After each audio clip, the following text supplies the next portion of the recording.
यह मेरी कृतज्ञता है किसी स्पीकर के प्रति, अन्यथा मुझे बायोडाटा ही न दिया जाता। खैर, आजमगढ़ की उर्वरा माटी में उपजे डॉक्टर आसिफ आजमी उर्दू हिंदी के लेखक, साहित्य आलोचक व जाने माने मीडिया कर्मी हैं और शुरुआती दौर में विज्ञापन और फिल्म निर्माण को पेशे के रूप में अपनाया। मैं आपसे शांति का दान चाहता हूँ। बातचीत करेंगे तो मैं नहीं बोल पाऊंगा। मैं कह रहा था, शुरुआती दौर में विज्ञापन और फिल्म निर्माण को पेशे के रूप में अपनाया। इको कम्युनिकेशंस और शेजान मीडिया जैसी जानी मानी संस्थाओं के सीएमडी के पद को सुशोभित करते हुए कई बड़े कॉर्पोरेट्स और सरकारी संस्थाओं की पब्लिसिटी के दायित्व को बखूबी निभाया है डॉक्टर आसिफ आजमी ने। और कुछ समय के लिए दूरदर्शन और प्रसार भारती में सलाहकार भी रहे। हिंदी, उर्दू, अंग्रेजी के अलावा अरबी, फारसी और नेपाली भाषाओं का ज्ञान रखने वाले डॉक्टर आसिफ आजमी को हिंदी उर्दू साहित्य सेवा के लिए यूपी उर्दू अकादमी और भारत सरकार ने पुरस्कृत भी किया है। साहित्य आलोचना आपका पसंदीदा विषय है। कई नामी गिरामी शायरों पर हिंदी और उर्दू में कई पुस्तकें प्रकाशित हैं आपकी, और इन पुस्तकों से इन्हें बहुत मकबूलियत भी हासिल हुई। सामाजिक, राजनीतिक और अंतरराष्ट्रीय विषयों पर लिखते रहते हैं। संप्रति सामाजिक सांस्कृतिक संस्था आइडिया कम्युनिकेशन के निदेशक हैं। साहित्यकारों और कलाकारों के सहयोग के निमित्त प्रसिद्ध संस्था द पेन फाउंडेशन ट्रस्ट के चेयरमैन हैं। आसिफ आजमी पूर्वांचल की कला, संस्कृति, साहित्य को समर्पित माटी न्यास के संयोजक भी हैं। ज्ञातव्य है कि माटी ट्रस्ट ने 5 भव्य पूर्वांचल महोत्सव माटी का सफल आयोजित किया था, आपको याद होगा।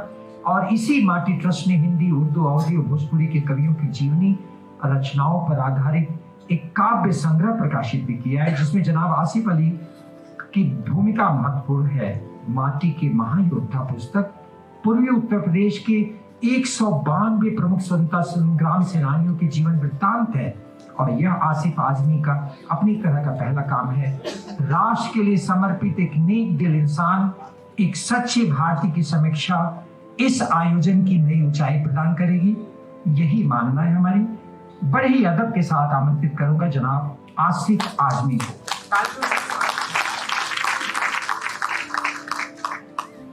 बनारस के विस्मित जननायक बाबू जगत सिंह पुस्तक के लेखक श्री एच.ए. कुरैशी साहब,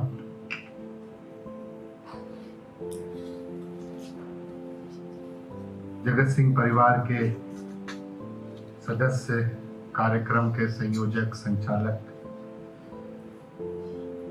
श्री प्रदीप नारायण सिंह जी त्रिपुरारी जी, डॉक्टर राम शंकर सिंह जी, प्रोफेसर सदानंद शाही जी, डॉक्टर अभय ठाकुर जी, डॉक्टर प्रियंका झा जो अभी थी, डॉक्टर प्रभात मिश्रा, श्री अशोक आनंद जी, और जिन लोगों को मैं चंद्रशेखर जी से मैं परिचित हूँ, अरविंद जी से परिचित हूँ, और जो भी यहाँ सुधीजन है, आप सबको नमस्कार कहता हूँ, प्रणाम करता हूँ। मैं इस मंच का सबसे छोटा व्यक्ति हूँ और बातें भी सारी हो चुकी हैं। मैं तो दिल की गहराइयों से प्रदीप जी का और इस मंच का मैं धन्यवाद करना चाहूँगा कि जो सम्मान, जो मान उन्होंने मुझे दिया और मुझे अपनी बातें रखने का मौका दिया। कौन कहता है, आपने ज़ौक़ का शेर सुनाया था, कौन कहता है मुलाकात मेरी आज की है, कौन कहता है मुलाकात मेरी आज की है, तू मेरी रूह के अंदर है कई सदियों से। बनारस धर्म की, सभ्यता की, संस्कृति की रूह है, आत्मा है। बनारस हम सब के अंदर है, हजारों साल से और हजारों सालों तक रहेगा, अनंत है। मैं इतिहासकार नहीं हूं, इतिहास का छोटा मोटा विद्यार्थी जरूर हो सकता हूं, पेशे से पत्रकार हूं, कुछ छोटी मोटी साहित्य की आलोचना करता हूं, लेकिन कभी कभी पुरानी राहों से कुछ आवाजें आती हैं तो हमें चौंकाती हैं।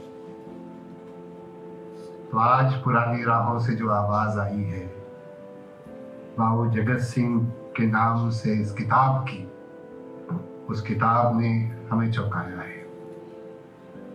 मैं जब यहाँ आ रहा था और जब मेरी बात थी प्रदीप जी से, ये कोई 10 दिन पुरानी बात है, उसके बाद से बनारस के इतिहास पे जितनी किताबें हो सकती हैं, थोड़ी बहुत सभी मैंने पलट ली। फारसी की किताबें भी, अरबी में लिखी हुई किताबें भी, उर्दू में भी, हिंदी में भी, इंग्लिश की भी। तो बड़े मिले जुले जज्बात के साथ मैं यहाँ आया हूँ। बड़ी मिली जुली भावनाएं हैं मेरी बनारस के इतिहास को पढ़ने के बाद। थोड़ी खुशी भी है, कहीं कहीं गम भी है, गुस्सा भी है। कुछ बातें ऐसी थी जो मुझे सुख की अनुभूति देती थी, कुछ बातें ऐसी भी थी जिनसे मुझे नदामत हुई, शर्मिंदगी हुई, मुझे रिग्रेट फील हुआ। कुछ बातें ऐसी थी जिसमें मुझे फख्र हुआ, मुझे गर्व महसूस हुआ, और कुछ ऐसी भी थी जिन पे मुझे पछतावा हुआ। 2 पछतावों का जिक्र करूंगा। एक पछतावा छोटा है कि जब मैं पूर्वांचल के 192 स्वतंत्रता सेनानियों पर किताब लिख रहा था तो मैं वजीर अली तक पहुंच गया था, जबकि उस किताब में कुरैशी साहब से मैं बात कर रहा था कि उस किताब का जो संदर्भ था 1857 से 1947 के स्वतंत्रता सेनानियों का था, लेकिन फिर भी मैंने उसमें एक चैप्टर वजीर अली का शामिल किया, सिर्फ ये बताने के लिए कि 1857 की क्रांति की नींव उससे पहले वजीर अली के दौर में, वजीर अली के जरिए उनके द्वारा रखी जा चुकी थी। तो मुझे पहला पछतावा तो इस बात का था कि मैं वजीर अली तक तो पहुंच गया, बाबू जगत सिंह तक नहीं पहुंच सका, जो उनके प्रमुख सेनानी थे, जो उस पूरी योजना को बनाने में जिनकी मेन भूमिका थी। तो मेरा पहला पछतावा वो था, लेकिन आज यहां आके उस पछतावे को मैं पूरा कर रहा हूं। एक दूसरा पछतावा बड़ी गंभीर बात है, वो ये कि आक्रांताओं ने बनारस की संस्कृति को, जिसका जिक्र प्रोफेसर सदानंद शाही जी ने सरसरी कर दिया, मैं रिकॉर्ड करके कहना चाहता हूं कि यहाँ की सभ्यता को, यहाँ की संस्कृति को अटैकर्स ने, अताताइयों ने बहुत नुकसान पहुंचाया है। मंदिर तोड़े, शिवालय तोड़ा, क्यों तोड़ा इससे बहस नहीं है। बुद्ध धर्म का तोड़ा कि सनातन धर्म का तोड़ा, उससे मतलब नहीं है, लेकिन तोड़ा गया। धर्म के अनुपालन में तोड़ा, लूटने के लिए तोड़ा या अपना प्रभुत्व कायम करने के लिए तोड़ा, लेकिन तोड़ा गया। मुझे इसका पछतावा है कि उनके नाम मुसलमान थे, तो ये नुकसान हुआ। लेकिन ये भी याद रखिए कि ये विध्वंस, तोड़ना कभी सही नहीं हो सकता। पहले भी नहीं, बाद में नहीं, कभी भी नहीं। तो मैं इस बात को भी मैं जानता हूं कि कुछ लोग आज भी महमूद बुत शिकन कहते हैं। उन्हें लगता है कि महमूद गजनवी ने बहुत अच्छा काम किया था। कोई गर्व करने की बात है, कोई गर्व करने की, फख्र करने की बात नहीं है। ये भर्सना करने की बात है, शर्म महसूस करने की बात है। गर्व करने की बातें तो वो हैं जिसका जिक्र अभी कर रहे थे कि किस तरह से वजीर अली और बाबू जगत सिंह मिलकर देश की स्वतंत्रता की लड़ाई लड़ रहे थे।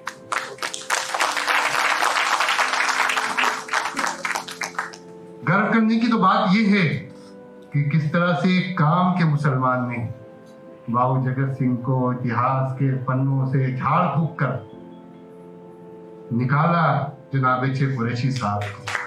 हम उनको मुबारकबाद। गर्व करने की बात तो यह है कि बाबू प्रदीप नारायण सिंह जी ने कितना परिश्रम करके अपने पितरों के सम्मान के लिए, उनके दीपक को जलाए रखने के लिए एक इस किताब को संपादित किया। इस किताब के लिए उन्होंने सारे संसाधन मुहैया किए। इस पे फख्र किया जाना चाहिए। अपने पूर्वजों को, अपने इतिहास को, अपनी संस्कृति को, अपनी सभ्यता को बचाए रखने का जो काम है वो गर्व करने का काम है। और मुझे यकीन है, मुझे पूरा विश्वास है कि प्रदीप जी, पितृलोक में आपकी चर्चा हो रही होगी,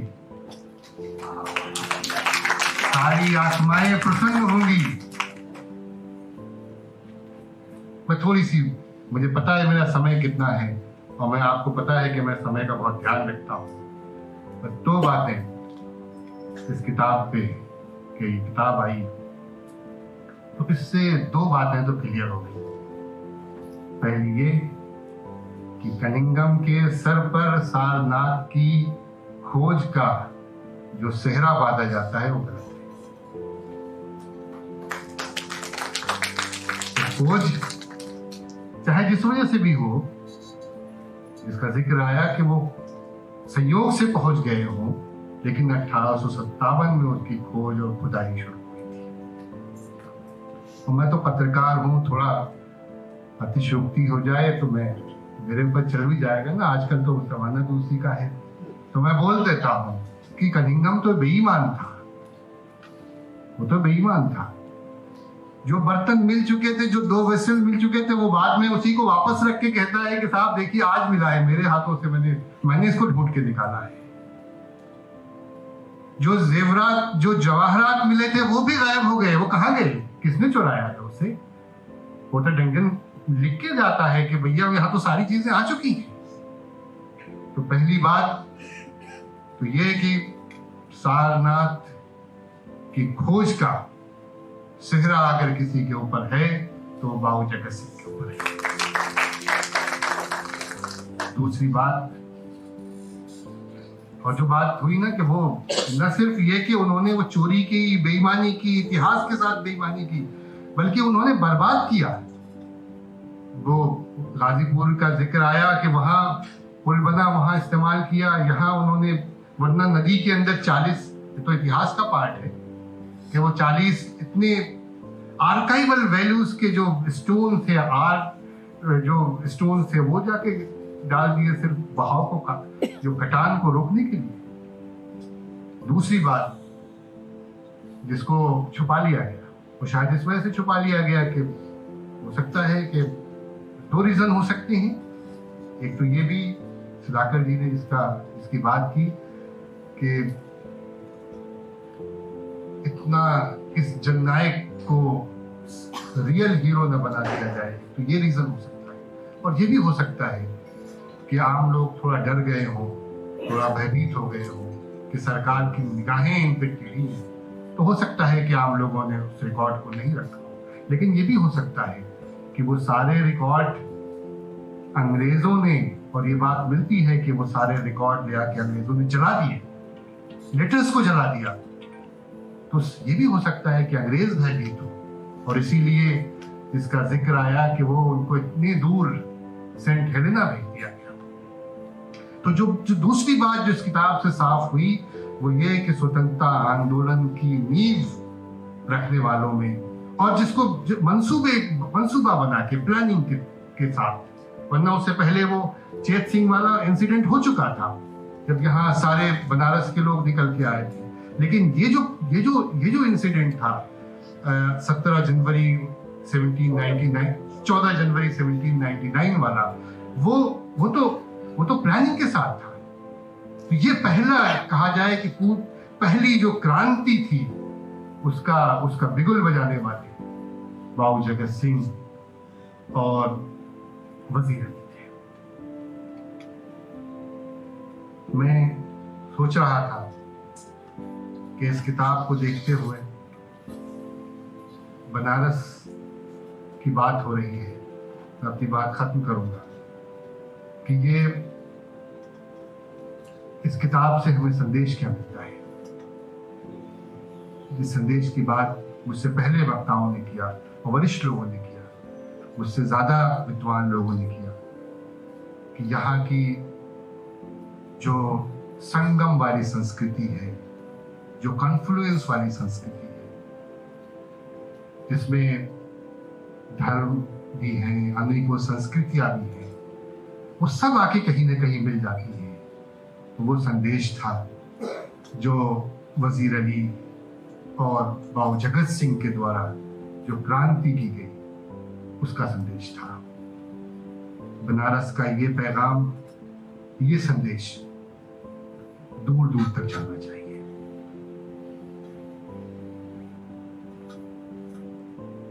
तभी कहते हैं कि बनारस हमेशा रहेगा, और महादेव की कृपा रही तो बनारस हमेशा रहेगा।